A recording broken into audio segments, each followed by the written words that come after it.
গ্রামে এসে একদম গ্রামের মেয়ের মতো হয়ে গেলাম। গ্রাম আমার ছোটবেলা থেকে অনেক পছন্দ। গ্রাম পছন্দ করে না এমন মানুষ খুঁজেই পাওয়া যাবে না। আসসালামু আলাইকুম সবাইকে, ওয়েলকাম টু অ্যানাদার ব্লগ। আজকে আমরা এই যে পুকুর থেকে মাছ ধরছি, কারণ আমরা আমাদের নিজের পুকুরের মাছ দিয়ে বারবিকিউ করব চিন্তা করেছি। তো ফার্স্টে আমরা একটা তেলাপিয়া মাছ পেয়ে গেলাম, এরপরে আরো অনেক অনেক মাছ পেয়ে গেলাম। তো আমি আর আমার ছোট ভাইয়ের বউ বসে গেলাম মাছ কাটার জন্য। একটা কথা আছে না, যে রাধেশের চুলও বাদে, আলহামদুলিল্লাহ আমি সবকিছুই করতে পারি। তারপর আমাদের মাছ কাটা শেষে আমরা পুকুরে চলে আসলাম। আমি চেয়েছিলাম যে আজকে একদম গ্রামের মানুষ যেভাবে কাজ করে সেভাবে এই কাজগুলো করতে। আমার অনেক ভালো লাগে, নাইলে আমরা কিচেন রুমে এগুলো ক্লিন করতে পারতাম। মাছটাকে খুব ভালোভাবে লবণ দিয়ে ধুয়ে নিতে হবে, না হলে মাছ থেকে একটা ব্যাড স্মেল আসবে, যে স্মেলের জন্য বারবিকিউ করার পরেও মাছটা খেতে ভাল লাগবে না। তো আমরা অনেক ভালোভাবে মাছটাকে ক্লিন করে নিচ্ছি। দেখেন, একদম গ্রামের মানুষ যেভাবে মাছ ধোয় আমরা আজকে ওইভাবেই ধুচ্ছি। এটা দেখতে আমার অনেক ভালো লাগছে, আবার করতে অনেক ভালো লাগছে। তারপর দেখি এই যে আমাদের পুকুর পাড়ে একটা অনেক বড় মাশরুম হয়ে আছে। আর ঢাকা আমরা মাশরুম কিনে খাই, কিন্তু এই জায়গায় এমনিতেই মাশরুম পাওয়া যায়।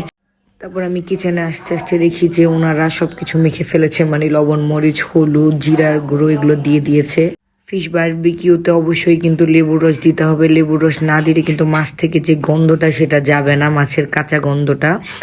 আর এই যে ওরা এখন বাকি মশলাগুলো দিয়ে দিচ্ছে, যেমন রসুন, তারপরে হচ্ছে সয়া সস, টমেটো সস আর সরিষার তেল। সরিষার তেল আর লেবুর রসটা কিন্তু মাস্ট বি দিতে হবে, কারণ লেবুর রস হচ্ছে মাছের কাঁচা গন্ধটা দূর করবে, আর সরিষার তেল দিলে একটা স্ট্রং ফ্লেভার আসবে, যেটা ম্যারিনেশন করার পরে একটা অনেক ভালো স্মেল আসবে সেই জন্য। আর মাছটা একদম ড্রাই হয়ে যাবে না, একটু জুসি জুসি থাকবে। আজকের রান্নাটা আমরা চুলায় করছি না কেন, কারণ চুলায় যদি ফিশ বারবিকিউ করি তাহলে অনেক ড্রাই হয়ে যায়, ওভেনে করলে জুসি জুসি থাকে, সেই জন্যই আমরা ওভেনে করব। ফিশ বারবিকিউ বলেন, চিকেন বারবিকিউ বলেন, যেই বারবিকিউ বলেন না কেন, চুলায় যদি আমরা ফ্রাই প্যান দিয়ে করি তাহলে এটা অনেক মানে ড্রাই হয়ে যায়, একটু জুসি থাকে না, খেতেও তেমন একটা ভালো লাগে না। সেই জন্য আমরা চিন্তা করলাম আমাদের পাশে যখন ওভেন আছেই তাহলে আমরা ওভেনেই করি আজকের রান্নাটা। মশলাগুলোর সাথে মাছটাকে খুব ভালোভাবে মাখিয়ে নিতে হবে, কারণ যাতে একদম ভিতরে ঢুকে যায়। মাছের ভিতরে মশলা না ঢুকলে মাছ খেতে ভালো লাগবে না। আমরা মাছগুলো ম্যারিনেশন করে 2 ঘন্টা নর্মাল ফ্রিজে রেখে দিয়েছিলাম, যাতে মাছের ভিতরে খুব ভালোভাবে মশলা ঢুকে যায়। এখন আমাদের এটা বারবিকিউ করার পালা, আর বারবিকিউ করার জন্য একদম রেডি। তো ফার্স্টে আমার কাজিন হচ্ছে বারবিকিউ স্টানে ভালো মতো তেল নিয়ে দিয়ে নিচ্ছে, নাহলে মাছটা বারবিকিউ স্টানের সাথে লেগে যাবে।